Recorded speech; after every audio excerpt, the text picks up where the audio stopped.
Lors de la réunion de famille, ma grand-mère annonça « Elle est adoptée ou elle n'est pas vraiment des nôtres ». Tout le monde me regarda. Je me sentis détruite après 30 ans de mensonges. Puis mon fils de 9 ans arriva avec une enveloppe de test ADN et dit « Arrière-grand-mère, dois-je dire à tout le monde qui est mon véritable arrière-grand-père » Toute la réunion se figea. Avant de commencer l'histoire, n'oubliez pas de laisser un like et de vous abonner à la chaîne pour voir plus d'histoires comme celle-ci. Ma grand-mère, Dolores, s'est levée lors de notre réunion de famille, m'a pointé du doigt et a annoncé à nos 47 parents « Il est temps que tout le monde sache la vérité. Nadine ne fait pas vraiment partie de la famille. Elle a été adoptée. » J'ai eu l'impression que 30 ans de ma vie venaient de s'effondrer en poussière. C'est alors que mon fils de 11 ans, Beckett, s'est avancé, tenant une enveloppe Kraft, et a prononcé 8 mots qui ont fait blêmir ma grand-mère. Devrais-je parler à tout le monde du secret de l'arrière-grand-père? L'air estival du Minnesota est soudainement devenu lourd, presque poisseux. Chaque conversation s'est tue. Tous mes proches se sont figés, la bouche en suspens. Même les enfants qui barbotaient dans la piscine de l'oncle Cliff se sont tus, sentant le séisme qui venait de frapper notre rassemblement familial. Laissez-moi vous planter le décor, car vous devez comprendre exactement qui était là lorsque mon monde a implosé. Dolores Garrison, 72 ans, se tenait en bout de table, telle une reine prononçant une sentence de mort. Elle portait son collier de perles préféré, celui qui, selon elle, avait été transmis depuis 4 générations de femmes Garrison. Ses cheveux argentés étaient parfaitement coiffés, comme toujours, et ses lèvres étaient pincées en cette fine ligne qui signifiait qu'elle avait planifié ce moment. Mon fils, Beckett, se tenait à environ 3 mètres d'elle, ce gamin maigrichon de 11 ans avec son t-shirt dinosaure et son short taché d'herbe. Il s'était comporté étrangement toute la journée, plus silencieux que d'habitude, transportant son sac à dos partout, comme s'il contenait les codes nucléaires. Maintenant, je savais pourquoi. L'enveloppe Kraft dans sa main tremblait légèrement, mais sa voix avait été claire comme de l'eau de roche lorsqu'il avait parlé. Ma mère, Vivian, était assise à la gauche de Dolores, et j'ai vu son visage se vider de ses couleurs. Quelques secondes auparavant, elle riait en racontant à ma tante Patricia son nouveau club de lecture. Maintenant, sa main serrait son verre de vin si fort que j'ai cru qu'il allait éclater. Mon père, Robert, l'homme si stable et fiable, qui m'avait appris à faire du vélo et m'avait accompagné à l'hôtel le jour de mon mariage, était devenu complètement immobile à côté d'elle. « De quoi tu parles, maman ?» La voix de Vivian s'est brisée sur le dernier mot. Dolores a relevé le menton. Ce geste que j'avais vu 1000 fois, lorsqu'elle s'apprêtait à livrer ce qu'elle considérait comme une vérité désagréable pour le bien de quelqu'un. Je parle du fait que nous vivons tous dans le mensonge depuis 3 décennies. Nadine mérite de savoir qu'elle n'est pas biologiquement des nôtres. Les mots m'ont frappé par vagues. Pas biologiquement des nôtres. De l'autre côté de la terrasse, ma cousine Meredith a eu le souffle coupé. La bouteille de bière de l'oncle Cliff a glissé de sa main et s'est brisée sur le béton. La bouche de ma tante Patricia a formé un eau parfait de stupeur. Mais le pire, c'était de voir la compréhension poindre sur certains visages. Mon oncle Denny évitait mon regard. Tante Carole s'est soudainement découvert une passion pour sa salade de pommes de terre. Il savait. Certains d'entre eux avaient toujours su. « Tu mens », m'entendis-je dire, mais ma voix semblait venir de sous l'eau. « Je ne mens pas, ma chère », a répondu Dolores avec ce calme exaspérant qu'elle maniait comme une arme. Tes parents ont menti. Chaque anniversaire, chaque Noël, chaque réunion de famille où nous parlions des traits et des traditions des Garrison, tout cela a été bâti sur une supercherie. Mes jambes étaient en coton. L'air humide du soir pesait sur ma peau. Quelque part au loin, des feux d'artifice éclataient au country club de l'autre côté du lac, mais ils semblaient assourdis, comme des explosions dans un autre univers. Maman, papa. Je me suis tourné vers eux, ayant besoin qu'ils me disent que c'était une mauvaise blague, que Dolores avait finalement perdu la tête, que bien sûr j'étais leur fille biologique. Mais Vivian pleurait maintenant, son mascara coulant en rivière noire sur ses joues. Robert avait la tête entre les mains. Leur silence était ma réponse. Nous voulions te le dire différemment, a articulé Vivian dans un sanglot. Pas comme ça, jamais comme ça. La terrasse s'est mise à tourner. 30 ans de souvenirs se réagençaient dans mon esprit. Toutes les fois où quelqu'un avait dit que je ne ressemblais pas à mes parents. Chaque silence gêné quand je posais des questions sur mes photos de bébé. Toutes les fois où Dolores avait fait ses remarques acerbes sur le fait que je n'avais pas la carrure des Garrison ou le tempérament des Garrison. C'est à ce moment-là que Beckett s'est éclairci la gorge. Toutes les têtes se sont tournées vers lui. Mon petit garçon, la seule personne dont j'étais certaine qu'elle était mienne, se tenait là, la détermination inscrite sur son visage couvert de taches de rousseur. Arrière-grand-mère Dolores, a-t-il dit, sa voix portant dans le silence stupéfait. Si nous devons parler de qui fait vraiment partie de la famille et qui n'en fait pas partie, alors je pense que tout le monde devrait savoir ce que ce test ADN révèle sur l'arrière-grand-père Jérôme. L'enveloppe Kraft dans sa main sembla soudainement l'objet le plus dangereux du Minnesota. La réunion de la famille Garrison a lieu tous les 5 ans dans la maison du lac de mon oncle Cliff, au Minnesota. C'est une de ces immenses propriétés avec une plage privée, un hangar à bateau plus grand que la plupart des maisons, et une pelouse qui descend en pente douce jusqu'à l'eau, tel un tapis de velours vert. 3 jours en juillet, toujours le 3e week-end, planifié avec une précision militaire par Dolores elle-même. La présence n'est pas techniquement obligatoire, mais manquer l'événement est un suicide social dans la famille Garrison. J'avais conduit 8 heures depuis Chicago avec Beckett, regardant le paysage urbain céder la place aux terres agricoles, puis aux forêts, avant de prendre le virage familier sur Lake Mitchell Road. Pendant tout le trajet, Beckett avait été inhabituellement silencieux, lisant quelque chose sur sa tablette, sortant de temps en temps des papiers de son sac à dos pour vérifier quelque chose. Quand je lui ai demandé sur quoi il travaillait, il a juste répondu « des devoirs de vacances » et a changé de sujet pour demander si nous pourrions utiliser les jet skis de l'oncle Cliff cette année. Mon mari, Porter, était resté à la maison, prétextant une commande de dernière minute avec une date butoir impossible à manquer. Nous savions tous les deux que c'était une excuse. Après la dernière réunion, où Dolores avait passé un dîner entier à expliquer comment les vraies carrières s'accompagnent de salaires fixes et de plans de retraite, Porter avait juré qu'il ne s'infligerait plus jamais un autre rassemblement Garrison. Je ne lui en voulais pas. Parfois, je me demandais pourquoi je continuais à venir moi-même, mais je le savais. Malgré tout, malgré les piques constantes et subtiles de Dolores et le fait que je ne me sois jamais vraiment senti à ma place, c'étaient les miens, ma famille, ceux qui m'avaient appris à nager dans ce même lac, qui avaient célébré mon admission à Northwestern, qui m'avaient organisé la baby shower la plus élaborée du monde quand j'étais enceinte de Beckett.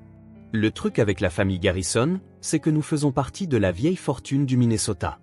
Pas le genre de richesse ostentatoire, mais plutôt une aisance discrète, typique du Midwest. Mon arrière-arrière-grand-père avait commencé avec un seul camion de livraison en 1923. Il en a fait un empire du transport routier que mon grand-père Jérôme a finalement vendu pour une somme suffisante pour mettre chaque Garrison à l'abri du besoin pour le restant de ses jours. La mythologie familiale était forte. Dolores avait fait imprimer des livres professionnels sur notre histoire familiale, avec des photos sépia et des arbres généalogiques dignes d'un musée. Arrivé à cette réunion le vendredi soir, c'était comme entrer dans un tableau de Norman Rockwell prenant vie. Les enfants de ma cousine Meredith attrapaient des lucioles dans des bocaux. L'oncle Denny était aux commandes de l'énorme barbecue encastré, la fumée s'élevant dans le ciel crépusculaire violet. Tante Patricia avait installé son atelier de bricolage annuel où les plus jeunes pouvaient fabriquer des t-shirts, réunion de la famille Garrison 2024.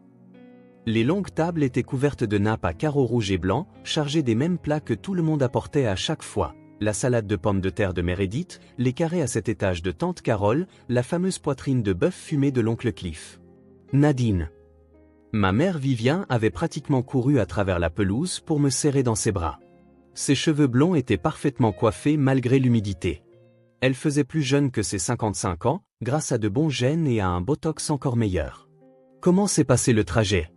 Où est Porter?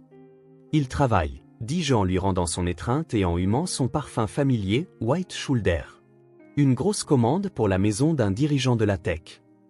J'ai vu une lueur de déception dans ses yeux avant qu'elle ne la dissimule derrière un large sourire. Eh bien, tant pis pour lui. Plus de poitrine de bœuf de Cliff pour nous.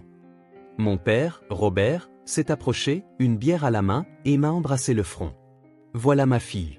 Beckett, tu as grandi d'une tête depuis Noël. De 8 cm, en fait, a dit Beckett, acceptant solennellement la poignée de main de Robert. Je suis en train de le noter pour mon projet de science sur la génétique et les schémas de croissance.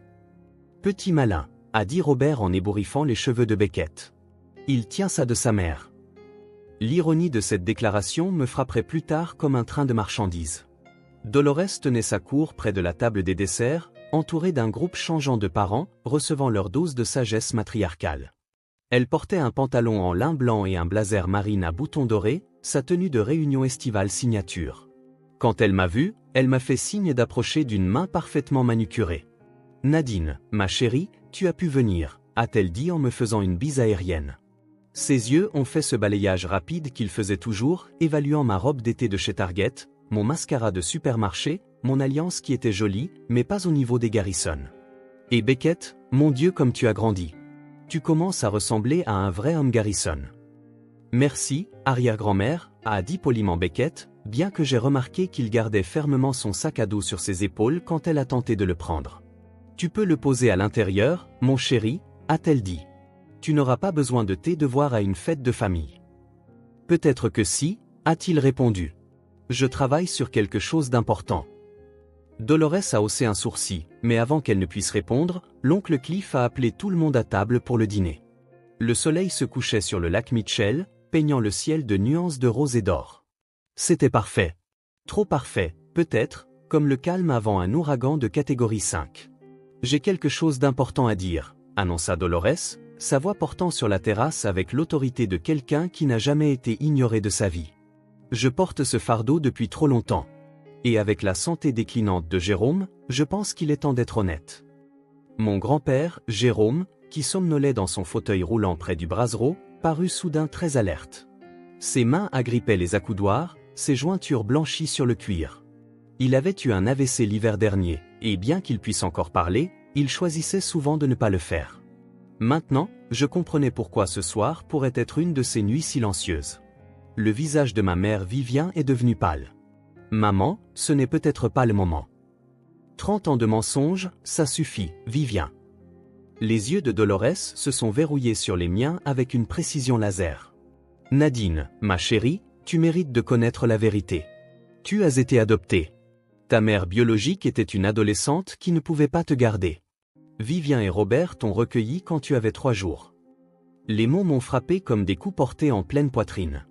Mon oncle Cliff a laissé tomber sa bière, la bouteille explosant contre les dalles de la terrasse dans une gerbe de verre et de mousse.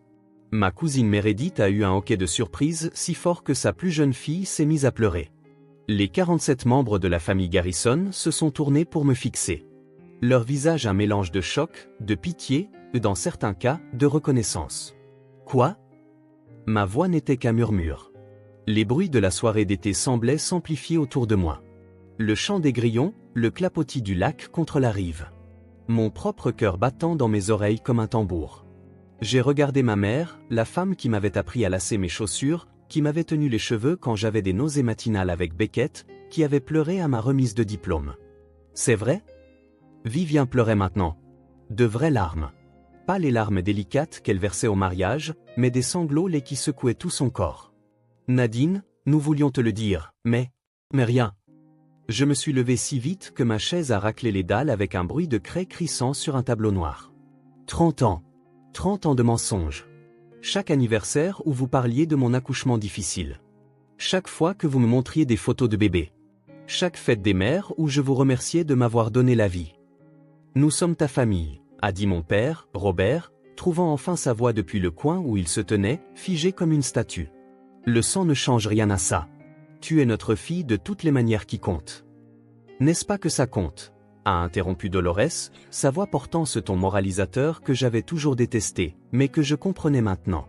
Elle mérite de savoir d'où elle vient vraiment. Nous avons tous fait semblant assez longtemps. Chaque réunion de famille, chaque fête, nous avons tous participé à cette charade. Elle n'est pas une vraie Garrison. Les mots « pas une vraie Garrison » flottaient dans l'air comme un nuage toxique. J'ai senti mes genoux fléchir légèrement. Mon cousin Randy a tendu la main pour me stabiliser, mais j'ai repoussé son contact. Combien d'entre vous le savaient ? J'ai fait un tour sur moi-même, regardant chaque visage. Oncle Cliff, tante Patricia, tante Carole. Certains ont croisé mon regard avec des expressions coupables. D'autres semblaient vraiment stupéfaits. Qui d'autre m'a menti toute ma vie ? Ce n'était pas un mensonge, a articulé Vivien entre 2 sanglots. C'était pour te protéger. L'adoption était fermée. Ta mère biologique avait spécifiquement demandé aucun contact. Elle voulait que tu aies une vie normale. Une vraie famille ? J'ai ri, mais le son était dur et amer. Vous voulez dire, contrairement à la fosse avec laquelle j'ai vécu, celle où tout le monde connaissait la vérité sauf moi. Où grand-mère ici a passé 3 décennies à faire des commentaires désobligeants sur le fait que je ne ressemble pas à une Garrison. que je n'agis pas comme une Garrison, que je n'ai pas la mâchoire des Garrison ou la taille des Garrison ou quoi que ce soit des Garrison. Et maintenant je sais pourquoi. Nadine, s'il te plaît.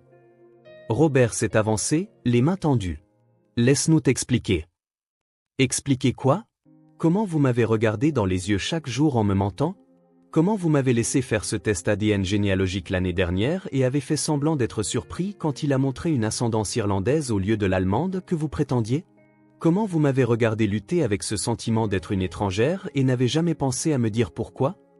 Grand-mère Dolores. La voix de Beckett a tranché à travers ma rage comme un couteau dans du beurre.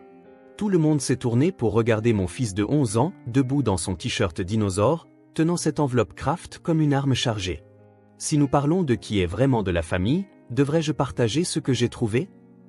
Dolores a ri, mais c'était un rire forcé, comme le bruit du verre qui se brise. Que pourrais-tu bien avoir trouvé, enfant?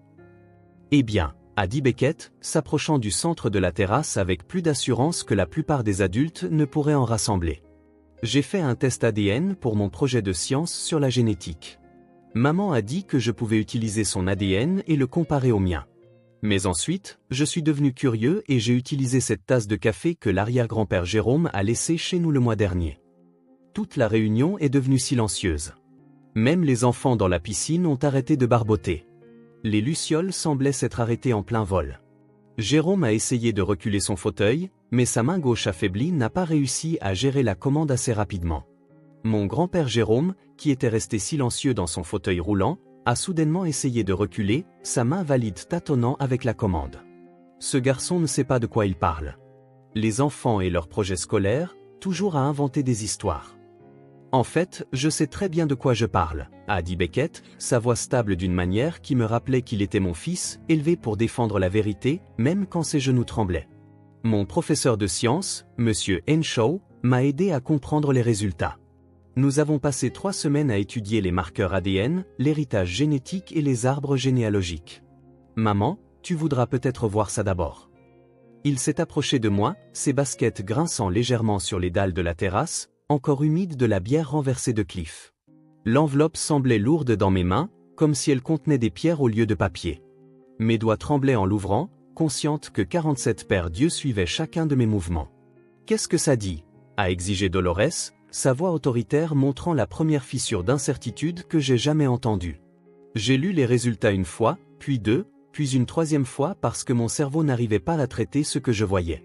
La terminologie scientifique dansait devant mes yeux, mais la conclusion était limpide, surlignée en jaune par ce qui devait être la main soigneuse de Beckett. D'après ceci, dis-je, ma voix se renforçant à chaque mot, je suis apparenté à la famille Garrison, mais pas par Vivien. Le visage de Dolores est passé de suffisant à confus, ses sourcils parfaitement dessinés se fronçant. C'est impossible. Tu es adopté. Il n'y a aucun lien biologique. De qui exactement? Je me suis tourné pour lui faire face, brandissant le papier comme une preuve dans un tribunal. Parce que selon ce test ADN, Jérôme est mon grand-père biologique. Ce qui signifie que ma mère biologique était? Non. Vivien a eu un hoquet de surprise, assemblant les pièces du puzzle avant que je ne puisse finir. Son visage était passé de pâle à verdâtre. Papa, tu n'as pas fait ça. Dis-moi que tu n'as pas fait ça. Le visage de Jérôme avait pris la couleur d'un vieux journal. Le grand-père qui m'avait appris à pêcher, qui m'avait donné des dollars en argent pour mon anniversaire chaque année, qui m'avait accompagné à l'hôtel le jour de mon mariage aux côtés de Robert, semblait avoir vieilli de 20 ans en 20 secondes. C'était une erreur, a-t-il murmuré, sa voix rauque à cause de l'AVC, mais assez claire pour que tout le monde l'entende. Une seule fois. Juste une fois.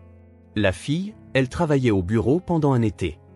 Céleste, a soufflé Dolores, le nom comme une malédiction. Sa posture parfaite s'est effondrée alors qu'elle s'affaissait sur sa chaise. La stagiaire, cheveux roux, yeux verts. Tu avais dit qu'elle était partie soudainement pour une meilleure offre d'emploi à Portland. Elle avait 18 ans, a admis Jérôme, chaque mot semblant le faire souffrir physiquement. Quand elle m'a dit qu'elle était enceinte, je lui ai donné de l'argent pour qu'elle recommence à zéro. 20 000 $ et la promesse qu'elle ne nous contacterait jamais. Je n'ai jamais su qu'elle avait fait adopter le bébé ici, en ville. Quand Vivien et Robert ont dit qu'ils adoptaient, ils n'ont jamais mentionné le nom de la mère biologique. Comment aurais-je pu savoir? Ta propre petite fille, ai-je terminé. La réalité de la situation me frappant comme un coup de massue. Donc, je suis une Garrison, plus directement que vous ne vouliez l'admettre, plus directement que certaines personnes à cette table. Ma cousine Meredith a émis un son d'étouffement. Attends, donc Nadine est notre tante? Techniquement, notre demi-tante a corrigé Beckett avec la précision d'un enfant qui avait fait ses recherches. Et toujours ma mère et toujours ta cousine à cause de l'adoption. C'est en fait une situation génétique très intéressante.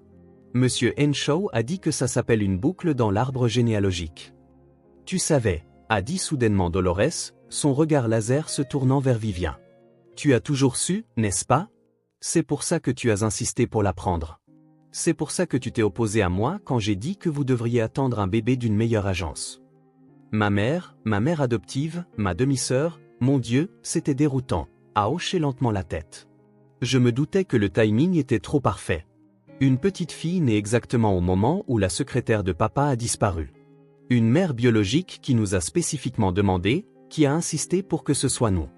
Et puis Nadine a commencé à grandir en ressemblant exactement à cette photo de grand-mère Catherine que tu caches dans le grenier.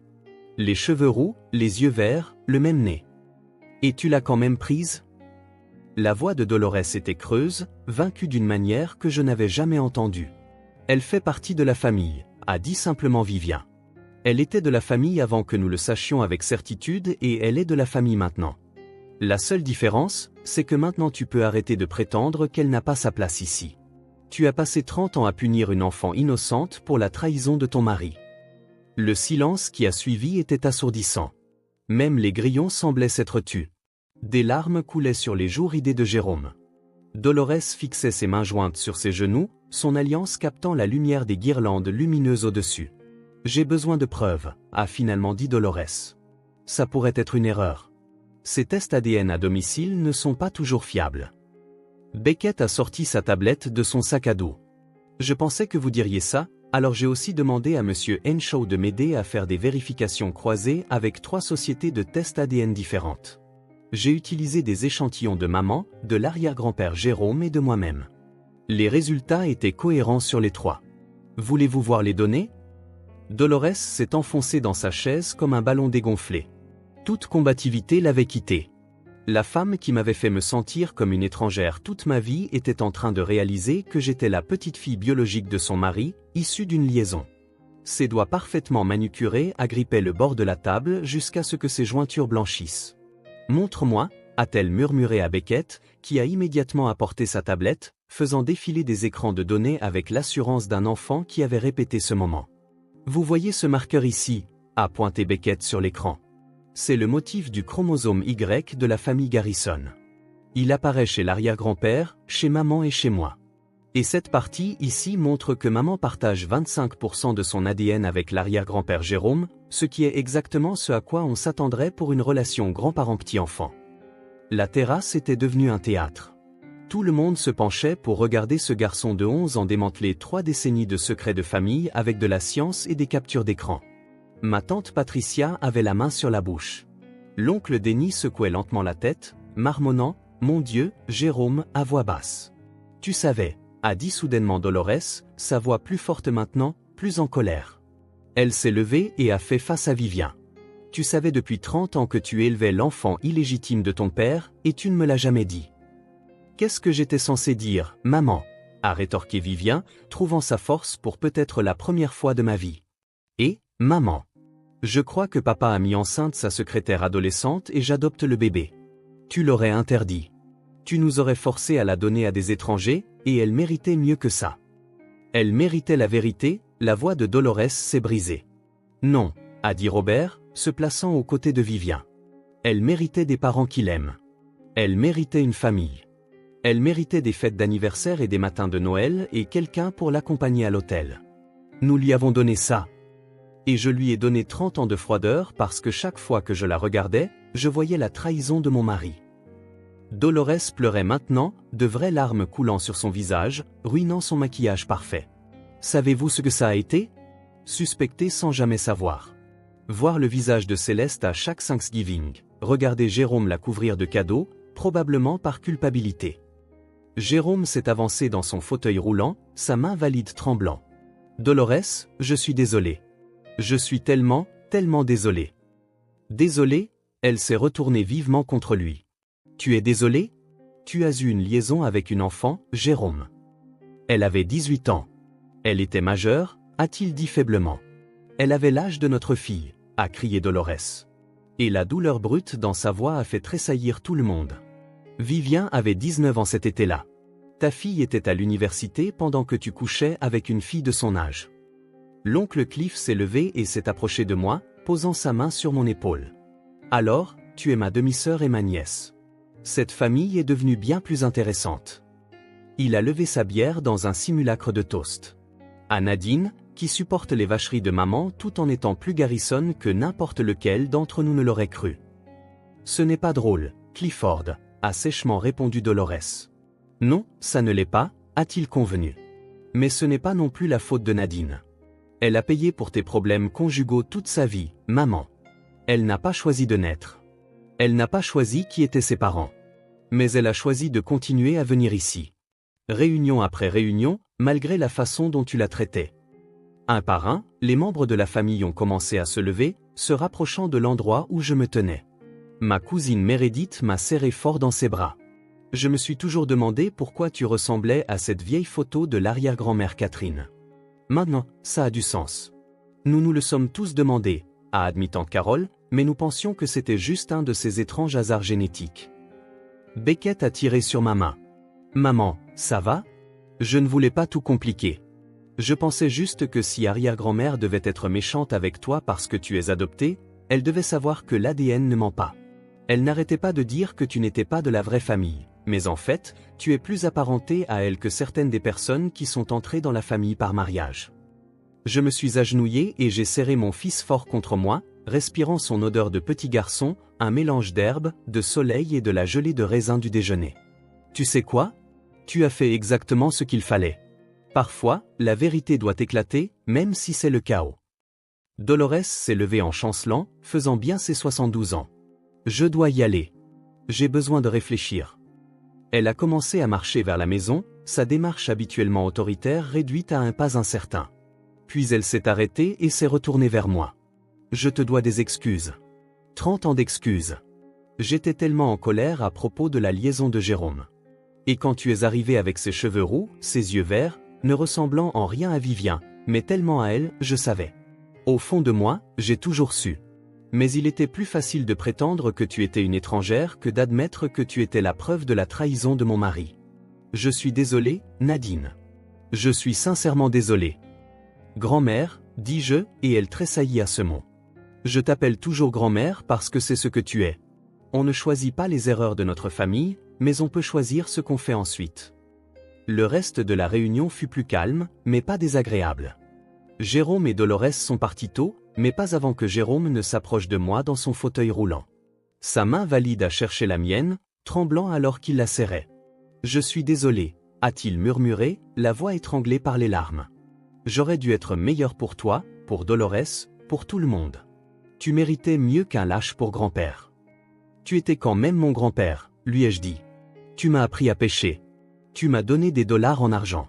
Tu étais là, même si tu ne pouvais pas me dire pourquoi tu me regardais parfois comme si ton cœur se brisait. » Alors que Beckett et moi rentrions en voiture le lendemain, la campagne du Minnesota défilant par nos fenêtres, il jouait avec son téléphone sur le siège passager, envoyant probablement des SMS à ses amis pour leur raconter son week-end. Le soleil du matin projetait de longues ombres sur l'autoroute et je me sentais plus légère, comme si j'avais porté des pierres dans mes poches pendant 30 ans et que je venais enfin de les poser. « Maman, tu sais ce qui est drôle ?» a dit Beckett, levant les yeux de son écran. « Qu'est-ce qu'il y a, mon chéri ? Arrière-grand-mère a passé tellement de temps à essayer de prouver que tu ne faisais pas partie de la famille qu'elle n'a jamais remarqué que tu en étais le membre le plus central. Tu es lié à eux par la naissance, par l'adoption et par choix. C'est comme être triplement de la famille. Mon ami Marcus n'a qu'un seul type de lien familial, et il se croit spécial. J'ai ri. Un vrai rire, pour la première fois du week-end. Le genre de rire qui vient du ventre et qui vous fait pleurer les yeux. Quand es-tu devenu si sage ? Monsieur Henshaw dit que la science ne ment pas, mais les gens si. Je me suis dit que si je ne pouvais pas changer la science, je pouvais peut-être changer les mensonges. Et puis, je n'aimais pas comment arrière-grand-mère t'a fait pleurer à la dernière réunion. Personne ne fait pleurer ma maman. 3 mois plus tard, un colis est arrivé à notre appartement de Chicago. Porter l'a ramené de la salle du courrier, intrigué par l'adresse de retour du Minnesota. À l'intérieur se trouvait la photo de l'arrière-grand-mère Catherine, la femme aux cheveux roux et aux yeux verts de qui j'avais apparemment tout hérité. Elle se tenait devant le camion original de la Garrison Trucking Company, portant une robe des années 1940 et un sourire qui ressemblait exactement au mien. Le mot était écrit de la parfaite écriture palmaire de Dolores. Ceci t'appartient. Tu portes son visage mieux qu'elle. Elle aurait été fière de te connaître. Avec amour, grand-mère D. Porter l'a encadré et l'a accroché dans notre couloir, juste entre les photos d'école de Beckett et notre photo de mariage. Regarde ça, a-t-il dit, m'enlaçant par derrière alors que nous fixions le mur de photos. Il s'avère que tu n'as jamais été l'intruse. Tu étais le rebondissement qu'il n'avait jamais vu venir, a ajouté Beckett, apposant sa propre étiquette sous le cadre avec son étiqueteuse, arrière-arrière-grand-mère Catherine. Preuve que les tests ADN valent mieux que les ragots de famille. Note au concours de sciences, 20/20. La vérité sur la famille, c'est que c'est désordonné. C'est des liaisons, des adoptions et des secrets qui durent des décennies. C'est la grand-mère qui vous en a voulu pour quelque chose qui n'était pas de votre faute et le grand-père qui vous a aimé mais ne pouvait pas vous dire pourquoi. C'est la mère qui vous a choisi en sachant exactement qui vous étiez et vous a aimé quand même. C'est le père qui vous a élevé comme la sienne même si l'ADN disait le contraire.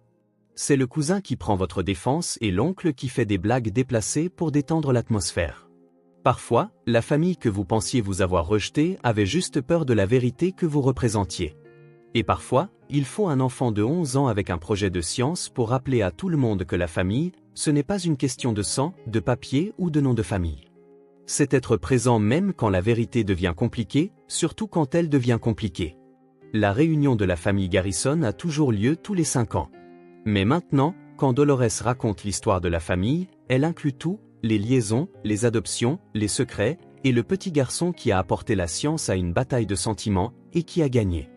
Elle a même ajouté un nouveau chapitre à son livre d'histoire familiale imprimé professionnellement.